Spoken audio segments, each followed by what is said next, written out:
यार पतलू, आज ईद मिलादुन नबी सल्लल्लाहु अलैहि वसल्लम का खूबसूरत दिन है। क्यों ना हम वाधन चलें और वहाँ की खूबसूरत सजावट देखें। हाँ यार मोटो, देखो ये सफेद लिबास कितना खूबसूरत लग रहा है। और ये ग्रीन वास्केट तो बहुत ही शानदार है, ईद अबी के लिए बिल्कुल बेहतरीन है।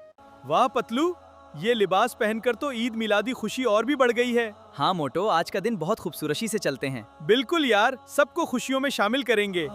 पतलू, सफर के लिए सब तैयारी मुकम्मल है ना?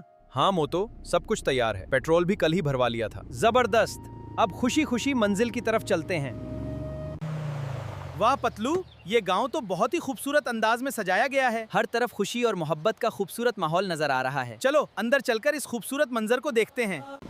वाह पतलू, ये गांव तो जन्नत जैसा खूबसूरत लग रहा है। हाँ मोटो, हर तरफ रोशनी और मोहब्बत का खूबसूरत मंजर वाकई है। यार, ईद मिलादुन नबी की ये सजावट दिल को बहुत खुश कर रही है।